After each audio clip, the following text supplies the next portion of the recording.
Capítulo 4. Será que vocês não sabem que o corpo de vocês é santuário do Espírito Santo, que está em vocês e que vocês receberam de Deus e que vocês não pertencem a vocês mesmos? Porque vocês foram comprados por preço. Agora, pois, glorifiquem a Deus no corpo de vocês. 1 Coríntios, capítulo 6, versículo 19 e 20. Anteriormente, falei da responsabilidade que temos de cuidar do corpo e da saúde. Agora, ampliarei um pouco mais esse conceito e o farei sob outra perspectiva com base em outro princípio bíblico, a boa mordomia. Uma das principais razões pelas quais devemos cuidar do corpo é porque ele não é nosso, mas pertence ao Senhor, como destacado no versículo acima. O apóstolo deixa claro em duas frases distintas o fato de que somos propriedade de Deus. Primeiramente, ele afirma que não nos pertencemos. Depois, declara que fomos comprados, que é a razão de não sermos de nós mesmos. E por que Deus se tornou proprietário? Porque ele nos comprou. Sim, o texto bíblico declara exatamente isto. Porque vocês foram comprados. A palavra de Deus diz que Jesus, com sua morte, nos comprou para Deus. E cantavam um cântico novo, dizendo: digno és de pegar o livro e de quebrar os selos, porque foste morto e com o teu sangue compraste para Deus os que procedem de toda tribo, língua, povo e nação, e para o nosso Deus os constituíste reino e sacerdotes, e eles reinarão sobre a terra. Apocalipse capítulo 5, versículo 9 e 10. Isto é redenção. Para muitos cristãos, a palavra redenção não significa nada mais do que salvação ou perdão dos pecados, mas seu significado vai muito além disso. Redenção significa resgate ou remissão, retrata a ação de readquirir uma propriedade perdida. Entendendo a redenção. Quando a Bíblia afirma que nós temos a redenção pelo sangue de Jesus, Efésios 1, versículo 7, está fazendo uma aplicação espiritual de uma lei natural. Pois a lei mosaica não era apenas a escritura sagrada do povo hebreu, mas era também a constituição do Código Civil daquele povo. O livro de Ruth, por exemplo, nos mostra Boaz como um redentor, um resgatador das propriedades de Noemi, o que incluía a responsabilidade de casar-se com Ruth. Nessa ocasião, ele estava adquirindo uma posse perdida de alguém com parentesco e teve de fazê-lo seguindo todos os princípios dessa lei. A premissa bíblica era clara desde a antiga aliança. Toda dívida precisava ser paga. Se uma pessoa não tivesse recursos para honrar seus compromissos, deveria dar seus bens em pagamentos. E se estes também não fossem suficientes, ela deveria dar suas terras. E se isso ainda não bastasse para a quitação de sua dívida, o próprio indivíduo, e às vezes até a própria família, deveria ser entregue como pagamento, o que faria dele um escravo. Em 2 Reis, capítulo 4, versículo 1 ao 7, lemos que uma viúva teria seus filhos levados como escravos caso ela não pagasse sua dívida. Nessa trágica condição, só havia duas formas de a pessoa sair da escravidão. Ou alguém teria de pagar sua dívida, um redentor, ou ela teria de esperar uma condição até que o ano do jubileu chegasse, o que ocorria a cada 50 anos.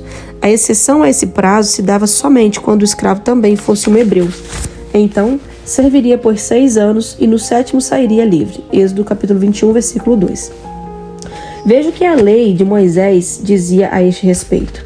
Se alguém do seu povo empobrecer e vender alguma parte de suas propriedades, então virá o seu resgatador, seu parente, e resgatará o que esse seu irmão vendeu. Se alguém não tiver resgatador, porém vier a tornar-se próspero e achar o bastante com o que a remir, então contará os anos desde a sua venda e o que ficar restituirá o homem a quem vendeu, e assim poderá voltar à sua propriedade. Mas se as suas posses não lhe permitirem reavê-la, então a propriedade que for vendida ficará na mão do comprador até o ano do jubileu. Porém, no ano do jubileu sairá do poder deste e aquele poderá voltar para a sua propriedade. Levítico capítulo 25, do versículo 25 ao 28. Nesse texto, que trata somente da perda da terra e não da escravidão, vemos que havia 3 formas de alguém recuperar suas posses. Primeiro, a redenção, que é o pagamento feito por um parente. Segundo, o perdão de sua dívida, proclamado no ano do jubileu. Terceiro, sua própria possibilidade de pagar a dívida, caso viesse a prosperar, o que não ocorria no caso dos escravos. Para o escravo, porém, só havia duas formas de ficar livre: no ano do jubileu ou pela redenção. A redenção era o pagamento da dívida feita por um parente próximo. Por meio da quitação da dívida, comprava-se de volta tudo aquilo que se havia perdido. Assim, a pessoa que fora escravizada não mais pertenceria a quem antes ela devia, embora passasse a pertencer até o próximo jubileu àquele que quitou sua dívida. Por exemplo, se eu me endividasse a ponto de perder todas as minhas posses e fosse transformado em escravo, e meu irmão me resgatasse, eu não deixaria de ser escravo. Eu somente mudaria de dono, passaria a ser escravo de meu irmão, porque ele teria me comprado. E qual seria o proveito disso? De que adiantaria ficar livre de um para se tornar escravo de outro? A diferença era que o novo dono era um parente e só havia pago aquela dívida por amor, uma vez que, dependendo do valor da dívida, podia-se comprar um escravo por bem menos. E justamente por causa de seu amor, ele traria o escravo com brandura e misericórdia. Trataria o escravo com brandura e misericórdia. Foi exatamente isso que Jesus fez por nós. Ele nos comprou para Deus através de sua morte na cruz. Reapresento aqui o registro de João em Apocalipse.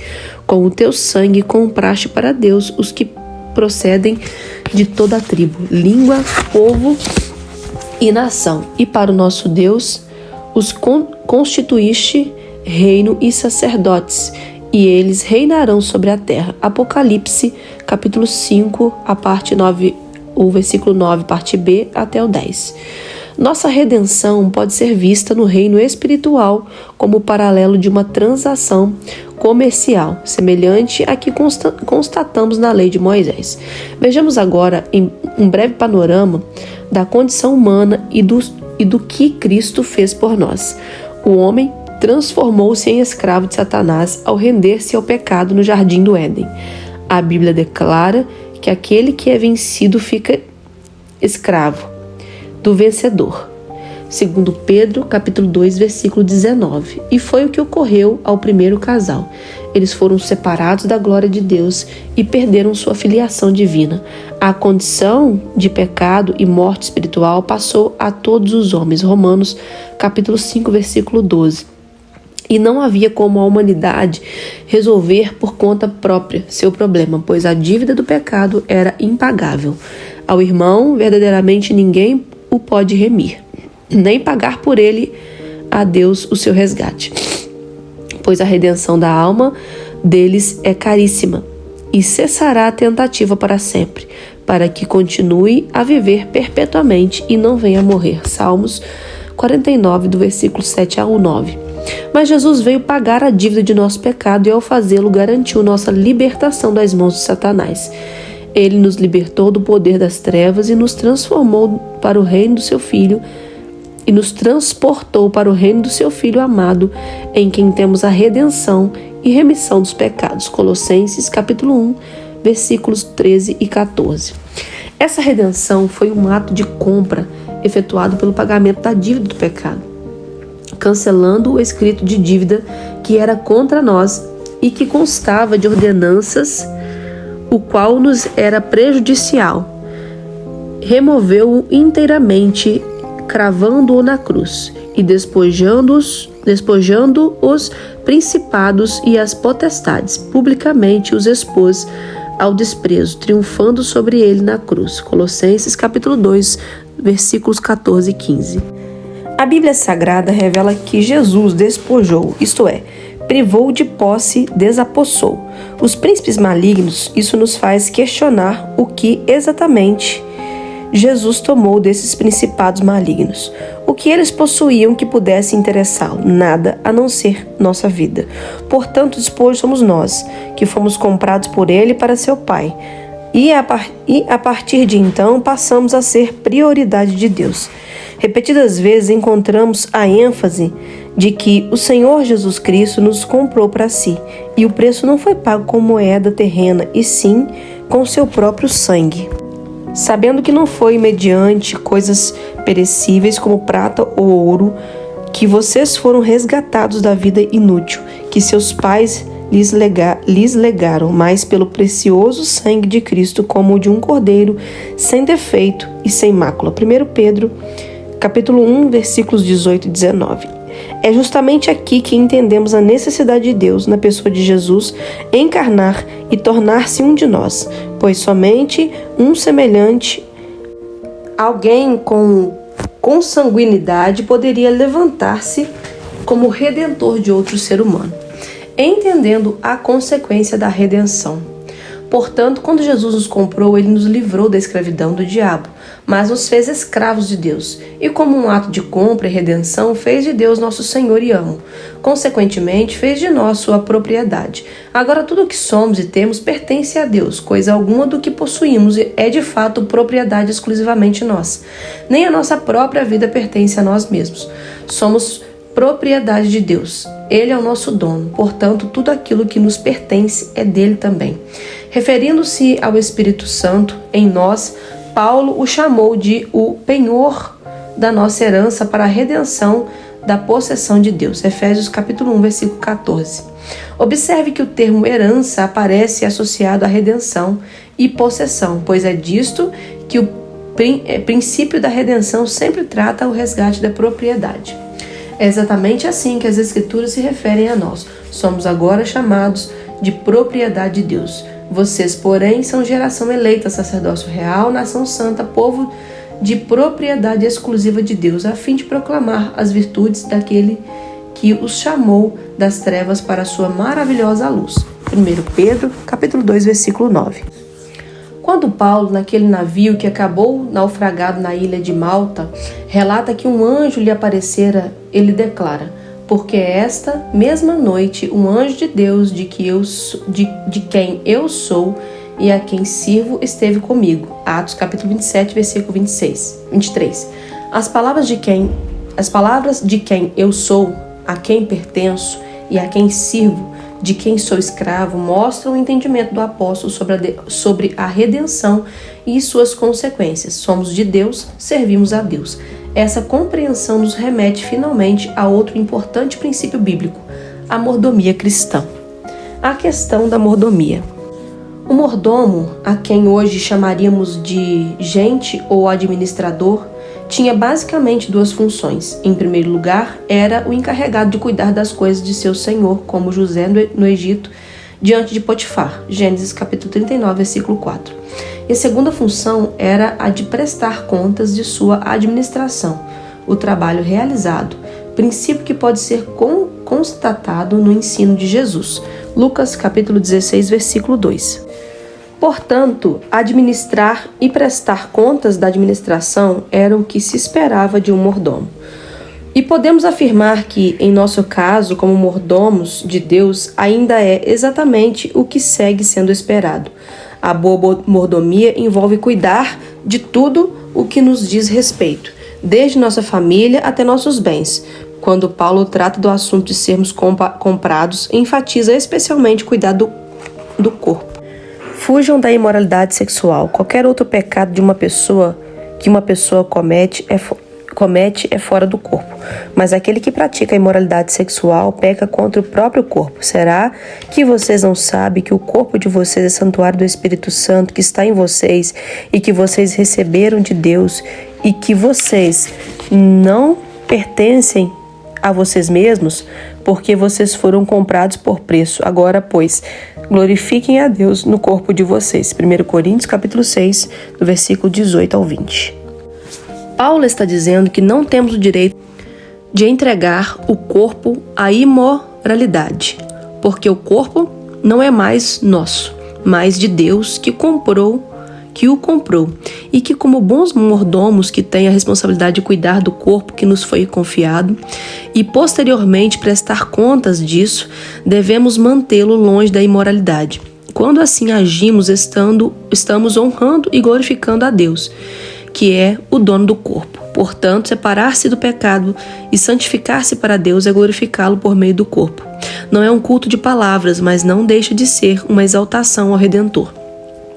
É um culto de santidade e boa mordomia. Celebramos a redenção divina não somente por meio de cânticos e dança, mas também por meio de atitudes. Quando reconhecemos que Deus comprou nosso corpo e cuidamos dele com a consciência de que ele é de Deus, estamos cultuando ao Senhor.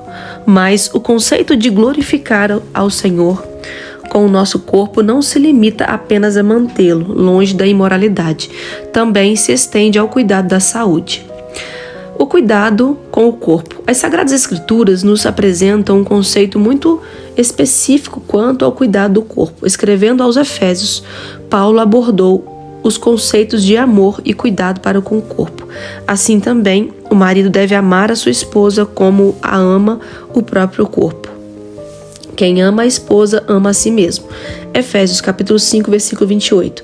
Obviamente, ele não se referia ao conceito grego antigo de culto ao corpo, até porque a palavra traduzida por amor é agapao, que indica um amor terno, elevado. E depois de falar de amar o próprio corpo, ele também fala de alimentar esse corpo e cuidar dele, porque ninguém jamais odiou o seu próprio corpo, ao contrário, o alimenta e cuida dele, como também Cristo faz com a igreja, porque somos membros do seu corpo. Efésios capítulo 5, versículo 29 e 30. Creio que devemos guardar em mente a seriedade com que o próprio Deus trata a questão do cuidado do corpo. O texto diz que ninguém jamais odiou a própria carne. Portanto, o oposto de amar e cuidar é odiar. Quem cuida do corpo expressa amor por ele, mas quem negligencia o cuidado do templo do Espírito, odeia-o, sabota-o. O exemplo dado é o da ação de Cristo com sua igreja. Ele alimenta e cuida do seu corpo, que é a igreja. E esse deveria ser nosso modelo de cuidado a ser exercido com o nosso próprio corpo. A advertência bíblica acerca do julgamento de quem opta pela atitude oposta me parece muito evidente. Vocês não sabem que são o santuário de Deus e que o Espírito de Deus habita em vocês? Se alguém destruir o santuário de Deus, Deus o destruirá, porque o santuário de Deus, que são vocês, é sagrado. 1 Coríntios capítulo 3, versículos 16 e 17. A declaração feita a quem destrói seu corpo, o santuário do Espírito, é cristalina. Deus o destruirá. Muitos acreditam que o termo destruir o corpo se limita ao suicídio a quem tira a própria vida pela destruição do corpo. Mas não há nada nessa afirmação que exclua uma destruição gradual, não instantânea. Aqui, obviamente, refiro-me ao cuidado da saúde e não ao envelhecimento, que é um processo natural. Sobre a questão do envelhecimento, Paulo declarou: por isso, não desanimamos. Pelo contrário, mesmo que o nosso ser exterior se desgaste, o nosso ser interior se renova dia a dia. 2 Coríntios capítulo 4, versículo 16. Costumo brincar que o envelhecimento é uma morte à prestação. Pagamos um gigantesco carnê com prestações diárias. Talvez a nossa geração precise pesquisar para descobrir o que era esse carnê. O apóstolo diz que o homem exterior, o corpo, ou seja, nossa casca, se desgasta. A palavra usada no original grego e traduzida por desgaste é diapteiró, que significa corromper, destruir, arruinar, consumir. Ou seja, uma mudança para pior. O corpo já vive um processo natural de deteriorização por meio do envelhecimento, mas ninguém precisa acelerar o processo antecipando seus anos de vida por mera negligência quanto ao cuidado do corpo. Creio que vale acrescentar aqui uma percepção importante sobre como envelhecemos. O Dr. Audrey Marçal, em seu livro Rumo aos 120, Como Desfrutar a Realidade Bíblica e Científica de uma Vida Plena, comenta: para falarmos sobre envelhecimento, precisamos compreender os processos de escolha que faremos em nosso estilo de vida e que podem levar-nos a um envelhecimento saudável. Senescência ou não saudável, senilidade.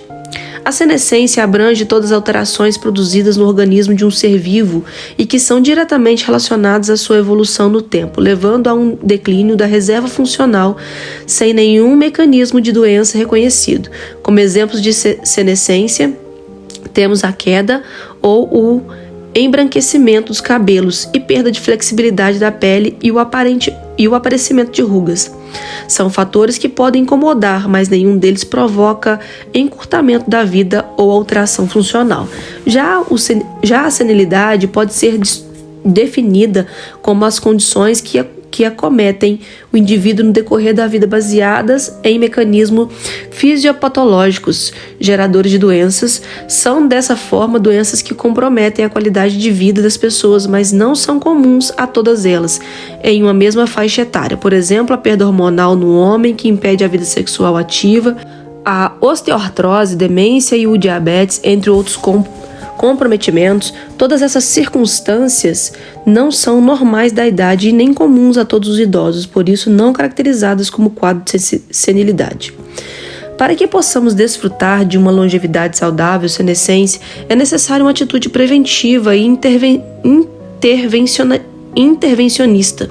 Sempre digo para os meus pacientes que eu não quero tratar nenhuma doença neles, mas sim que eles não fiquem doentes.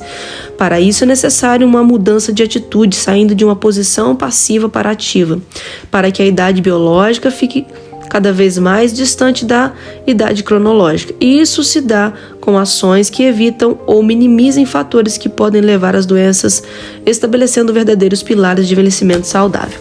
Que nossa compreensão mude, que o cuidado do corpo seja não mero ato de vaidade, mas sim a valorização da saúde e, acima de tudo, um ato de boa mordomia que expressa nosso entendimento de redenção e a responsabilidade que temos de cuidar bem do que nos foi confiado, mas que não é nosso.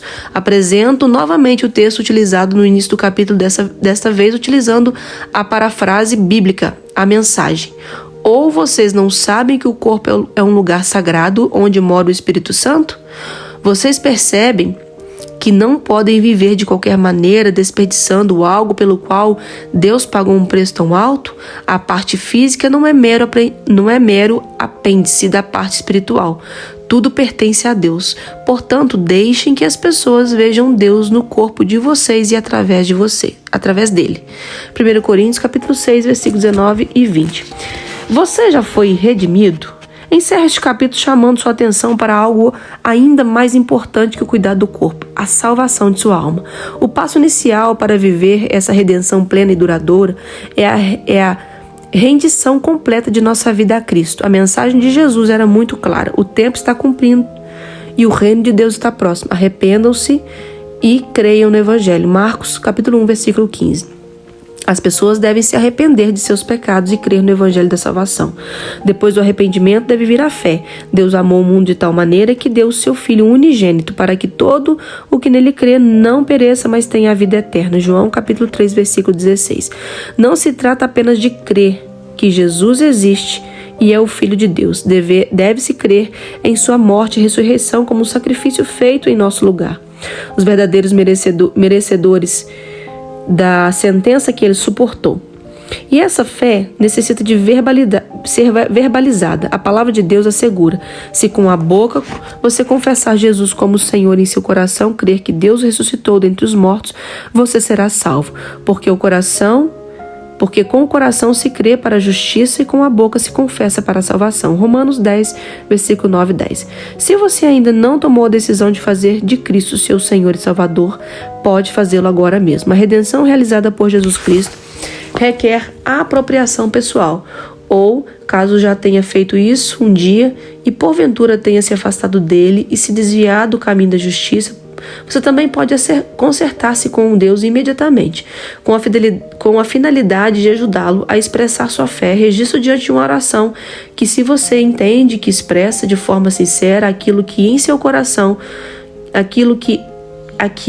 que seu coração, com o entendimento bíblico recebido, passou a crer, deve ser declarada em voz alta de modo a verbalizar a fé do coração. Senhor, reconheço hoje minha condição de pecador e também o fato de que Tu és o Salvador da humanidade. Eu me arrependo de meus pecados que custaram Tua morte e me aproprio pela fé da redenção consumada em Tua ressurreição. Entrego o controle da minha vida em Tuas mãos e oro para que, a partir de hoje, Teu Espírito faça de mim uma nova criatura. Receba a Tua graça e a justificação que dela provém. Creio que agora sou Teu filho e eu pertenço totalmente a Ti. peço que me guies nessa nova jornada, em nome de Jesus. Amém. Se você fez sua decisão por Cristo, há algumas coisas que serão indispensáveis a partir de agora. Você não deve tentar viver sua fé sozinho. Procure uma igreja evangélica para ser batizado e poder congregar com parte de sua nova família, a família de Deus. Adquira uma Bíblia e passe a ler e meditar nela diariamente. Procure orar com frequência. Esses recursos serão muito importantes para o seu crescimento espiritual.